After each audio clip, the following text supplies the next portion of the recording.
I'm Ethan Carter, 30. My girlfriend Mia forgot our date night for the third time in 2 months, leaving me waiting alone at La Vida in Portland for an hour and a half, sipping a $75 bottle of wine and wondering if I'd ever be her. Priority. If you were 30 and left waiting like this, would you keep hoping or draw a line? Share your thoughts below. It was October in 2024, and the upscale dining room of La Vida buzzed with clinking glasses and soft jazz. The wooden tables gleamed under warm pendant lights, and the scent of fresh rosemary and roasted garlic hung in the air. I'd reserved a spot at 7 sharp, our usual Friday night routine. A sacred thing or so, I thought. Mia, 28, my girlfriend of over a year, was nowhere in sight. I sat phone in hand, checking for texts that never came. The waiter, a kind-eyed man with a crisp apron, refilled my water twice, offering a sympathetic smile when I said, "She's running late." By 8:30, the $75 bottle of Pinot Noir I'd ordered sat half empty, its taste turning bitter in my glass. I kept glancing at the door, expecting Mia's familiar silhouette, her wavy hair, her quick laugh to burst through. Nothing. My thumb hovered over her contact, but I didn't call, didn't text. I'd done that before, and her replies were always the same. "Babe, so sorry, got caught up." I paid the bill, tipped generously for hogging the table, and walked out into the chilly Portland night. At 11:30, my phone lit up. "Mia. Babe, just saw your text about dinner. Was it Chloe's birthday thing? You still up?" Her words felt like a paper cut, small but stinging. Chloe, one of her endless social circle, had a knack for pulling Mia into last-minute plans. I typed back, "No worries. Sleep well," and hit send before I could overthink it. My car hummed along the quiet streets to my Pearl District apartment, a sleek but simple place with floor-to-ceiling windows and a view of Portland's twinkling skyline. Inside, I dropped my keys on the counter and opened my Google Calendar. There it was, date night with Mia marked every Friday for over a year. Movies, takeout, or dinners, like tonight, our thing, our rhythm, except Mia hadn't shown up. Not tonight, not for our anniversary 2 months ago, not for the concert I'd spent $150 on tickets for last month. Each time she'd breezed in the next day with coffee or pastries, her hazel eyes sparkling with apologies I'd always accepted. But tonight, sitting alone in my living room, the weight of those empty evenings pressed harder. I wasn't angry, not yet. Just tired. Tired of being a placeholder in her crowded life. I poured a glass of water, the tap's hum filling the silence. Mia's life was a whirlwind. Brunches, parties, gym classes, work events. She thrived on it, her phone always buzzing with invites. I'd loved that energy once, the way she lit up a room. But now I saw it clearly. I wasn't a priority. I was a calendar entry she could skip. The realization didn't burn. It settled cold and heavy in my chest. I stared at the glowing screen of my phone, her text still unanswered beyond my curt reply. What was I waiting for? Another apology. Another chance for her to forget. The waiter's face flashed in my mind, his pitying glance as I paid for the wine. I didn't want to be that guy again, the one left holding an empty glass. I set my phone down and looked at the calendar again. Date night with Mia, it read, mocking me. Maybe it was time to rewrite the schedule. Not out of spite, but survival. I didn't know what that looked like yet, but as I turned off the light and headed to bed, one thought stuck. I deserved to be more than an afterthought. The morning after La Vida, I woke to the buzz of my phone in my Pearl District apartment. Sunlight streamed through the tall windows, catching the edges of my minimalist furniture. A gray sofa, a wooden coffee table, a few thriving plants Mia once swore I'd kill. Her text from last night still glowed on my screen. "Babe, just saw your text about dinner. Was that Chloe's birthday thing?" I'd replied, "No worries," but the words felt hollow now. Around 9, the intercom buzzed. Mia stood at my door, holding a paper bag of pastries and 2 coffees, her hazel eyes bright with that familiar sorry but not really smile. "I'm so sorry about last night," she said, setting the bag on my kitchen counter. "Chloe's party turned into this whole escape room thing, and you know how I get when I'm having fun. Phone's basically useless." She laughed like it was a charming quirk. I took a coffee, the cup warm in my hand, and nodded. "It's fine," I said, but my voice was flat. Mia tilted her head, studying me. "You're not mad, are you? You seem off." I sipped the coffee. "I'm sure. These things happen." Except they didn't just happen. They kept happening. I sat on the sofa, Mia perched on the armrest, scrolling her phone as she rambled about the escape room. My mind drifted to the past 2 months. August, our 1-year anniversary. I'd booked a candlelit dinner at a cozy Portland restaurant, the kind with linen napkins and a tasting menu. Mia never showed. She'd been at a wine tasting with a coworker, texting me at midnight. Totally spaced babe. Rain check, I'd forgiven her, chalked it up to her vibrant social life. Then September, the concert I'd planned months ahead, $150 for tickets to her favorite band. She double-booked a spa day with her mom, leaving me standing outside the venue, tickets useless. Another apology, another coffee run, another promise. Now October, La Vida. 3 strikes in 2 months. I opened my phone, swiped through our texts. The pattern was glaring. "Sorry, forgot. Got caught up. Rain check. 3 months of the same excuses, each one chipping away at something I hadn't named yet. Mia was still talking something about Chloe's new apartment, but I wasn't listening. I saw it now, I wasn't a priority. I was an option slotted between brunches and parties, easily bumped when something shinier came along. So we're good, Mia asked, her eyes flicking up from her phone.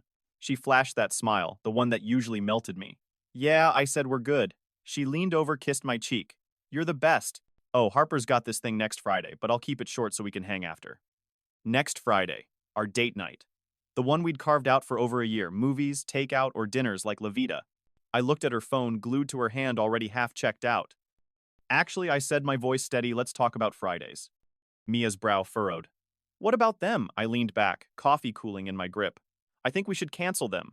Her face cycled through confusion, shock, then defensiveness. Cancel date nights. Why, I kept my tone even. They don't fit your schedule.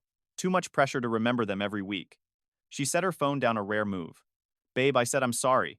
You can't hold a few mistakes over me forever. I shook my head. I'm not punishing you. I'm just seeing things clearly. She argued, her voice rising. I don't want to cancel date nights. Things just come up sometimes. I nodded, calm. They always do. And that's okay. Some people aren't calendar people.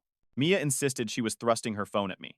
Her calendar app was a rainbow of events, brunches, gym classes, parties, work mixers, 25 events this month alone. No Fridays marked for us. Interesting, I said, handing it back. She frowned. What? I shrugged. Nothing. Just interesting. Mia left soon after, still confused but lighter, like she'd dodged a fight. I stayed on the sofa, staring at the pastries she'd left behind untouched. The weight of those 3 missed nights' anniversary concert La Vida settled deeper. I wasn't mad, not really. I was awake. For the first time I saw the cycle, her forgetting, my forgiving, nothing changing. I didn't want to be the guy waiting at the table anymore. I didn't know what came next, but as I tossed the cold coffee down the sink, I knew one thing: I was done, chasing promises that never held. The conversation with Mia lingered in my head, her calendar flashing with 25 social events, none of them us. I sat in my Pearl District apartment, the late afternoon light casting long shadows across the hardwood floor. My laptop glowed on the coffee table, open to our shared Google Calendar. Date night with Mia, it read every Friday for over a year. I stared at the entry, my thumb hovering over the delete key. This wasn't anger. It was clarity. I wasn't a priority in her whirlwind life, and I was done waiting for that to change. I clicked delete, erasing every Friday slot with a single keystroke. The screen refreshed blank where our routine used to be. In its place, I typed personal development time unavailable, setting it to repeat every Friday at 7. It felt like reclaiming a piece of myself. I wasn't sure what personal development meant yet, but I knew I needed something reliable, something that wouldn't leave me staring at an empty table. A quick search led me to Culinary Haven, a cooking school in Portland's artsy Northwest District.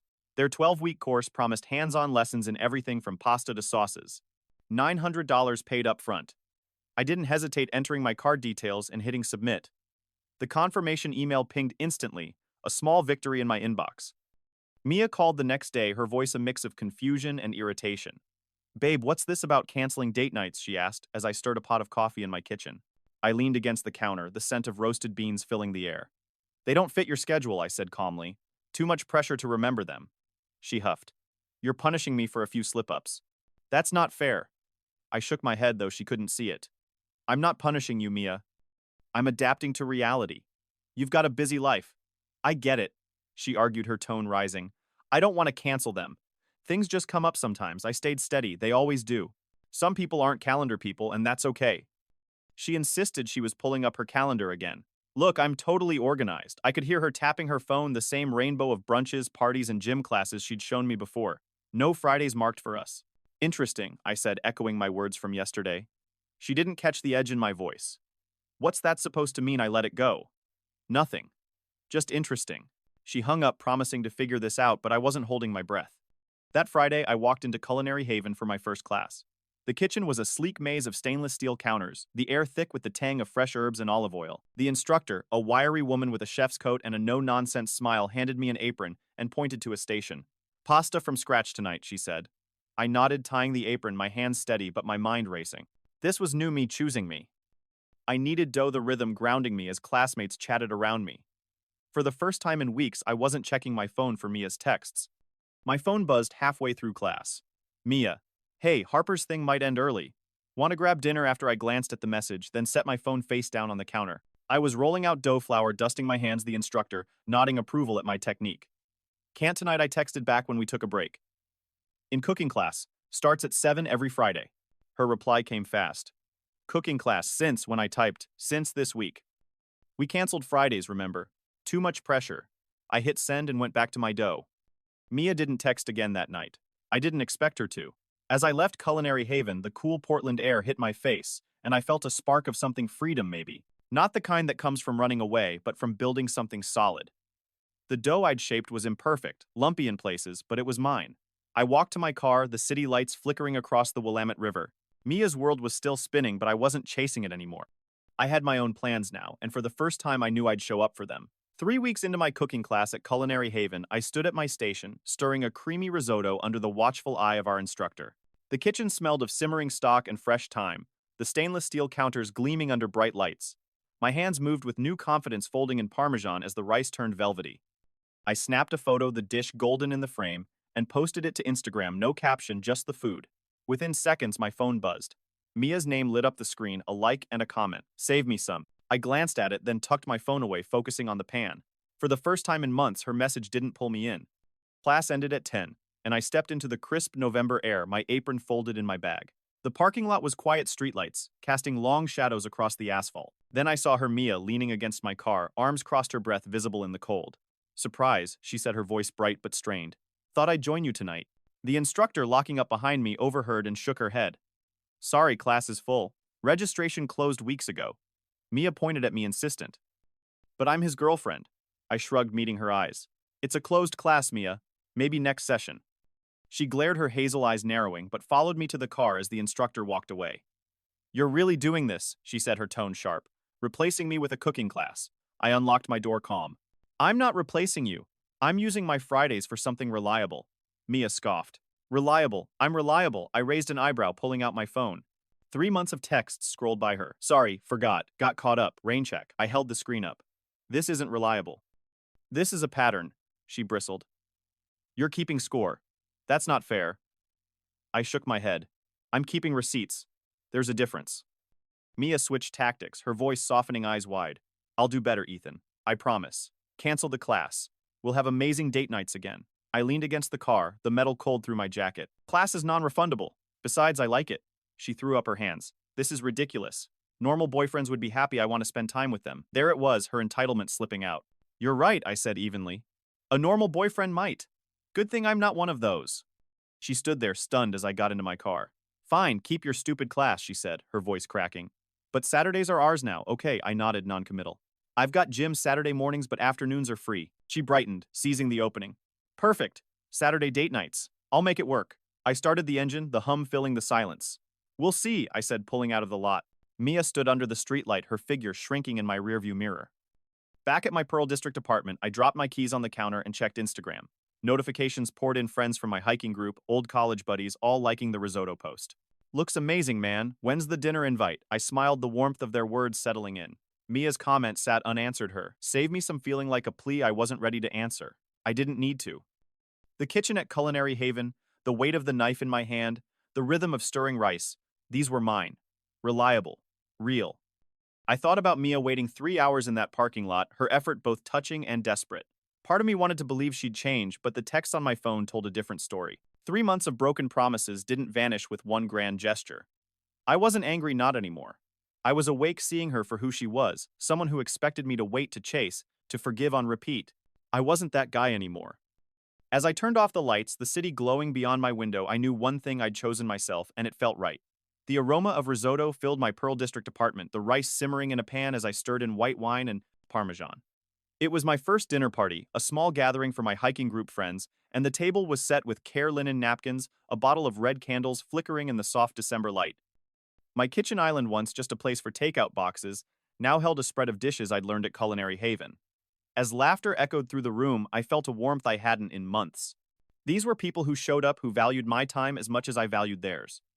Mia had suggested moving our date nights to Saturdays, a compromise after I'd claimed Fridays for my $900 cooking class. Saturdays are ours, she'd said, her voice hopeful, in the parking lot that night. I'd agreed to try, but the first Saturday came and she texted at 6. Babe, Harper's party ran late.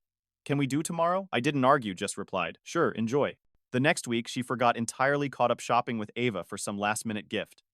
Her text came at 9, totally spaced. I'm so sorry I didn't respond. Instead, I bought a ticket to an indie film at a Northwest Portland theater, a gritty drama Mia would have called boring. The dark theater, the hum of the projector, the story unfolding on screen, it felt like mine, not something I had to justify. The following Saturday, I visited the Portland Art Museum, wandering through a local exhibit of abstract paintings. The vibrant colors and quiet galleries grounded me a stark contrast to Mia's whirlwind of brunches and parties. My phone buzzed as I stood before a canvas of blues and golds. Mia again. "Why aren't you fighting for us?" her text read. "I feel like you're slipping away." I stared at the words, my thumb hovering. She wasn't wrong, I was slipping away, but not from us. From the version of me who waited, who hoped she'd show up. I typed back, "I'm right where I've always been. You just haven't been here."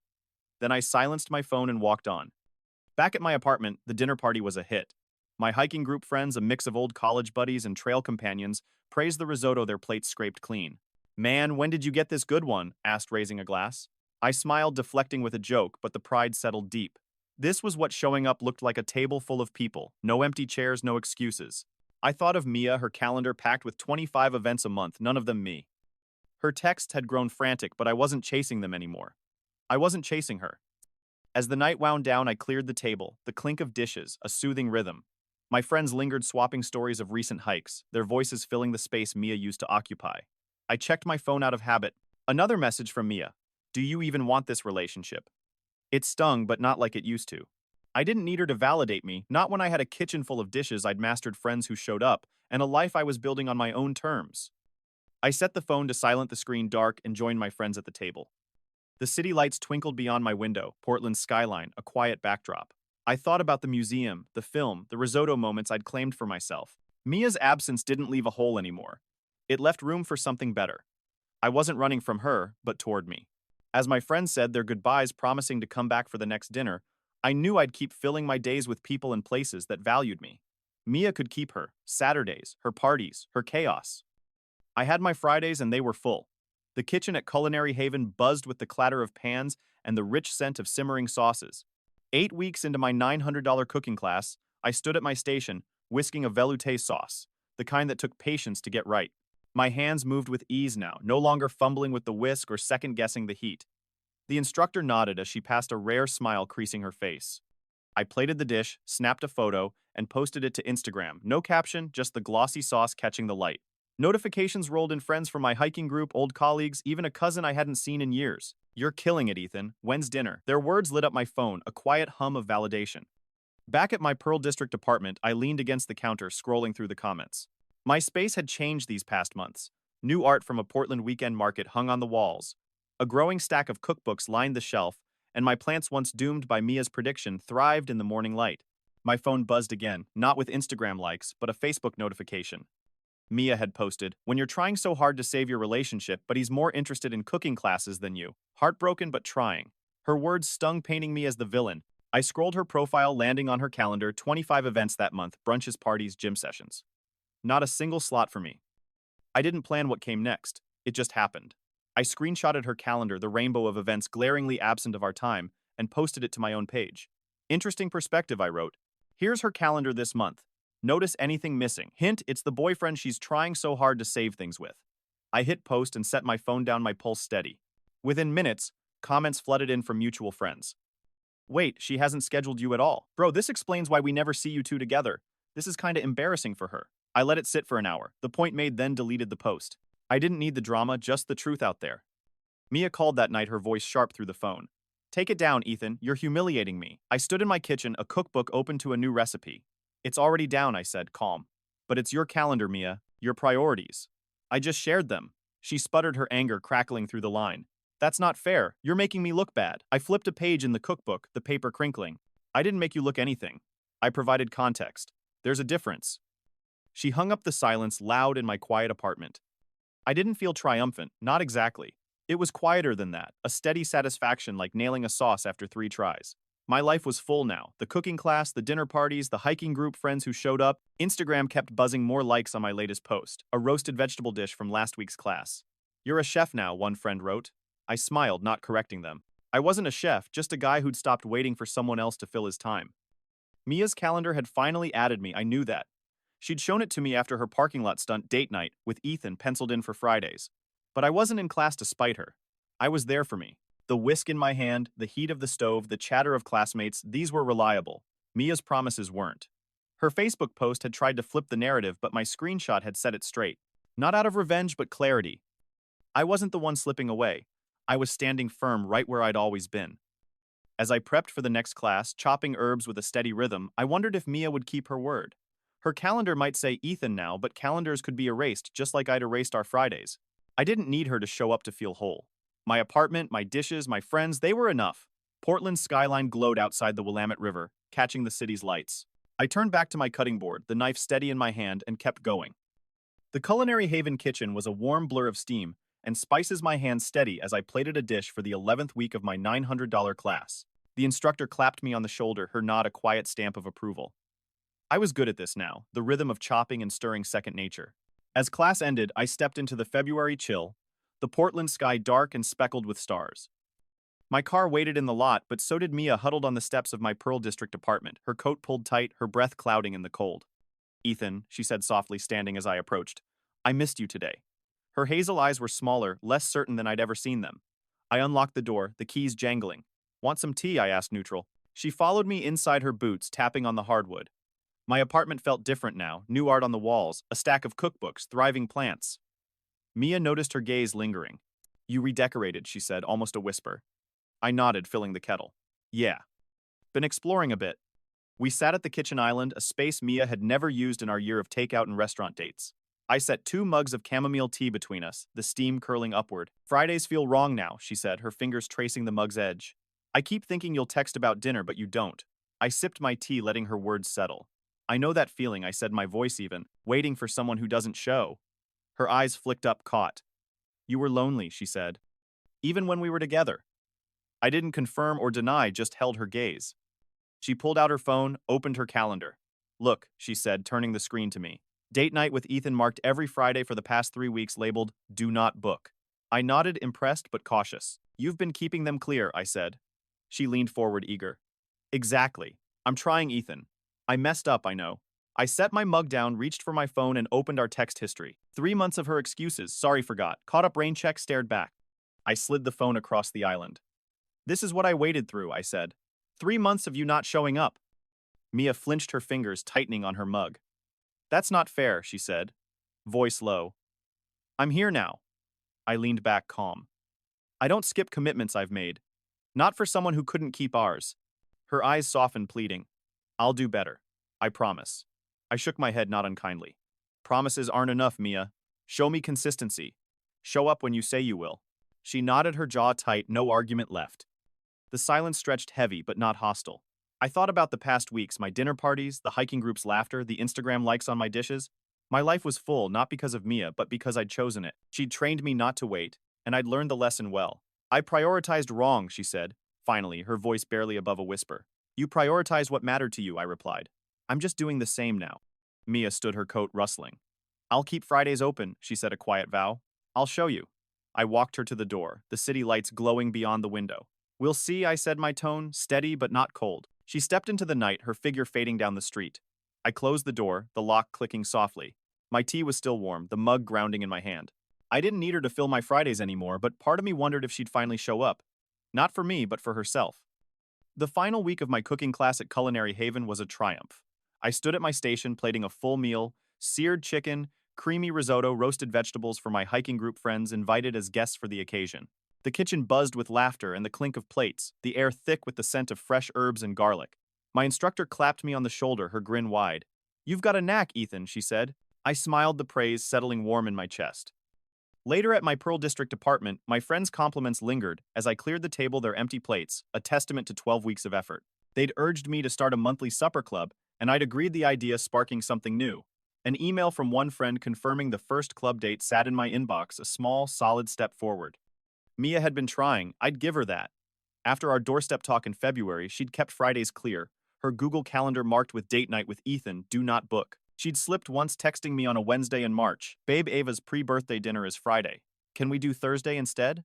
I'd agreed, appreciating the heads up. It wasn't perfect, but it was progress, 85% consistency by my count.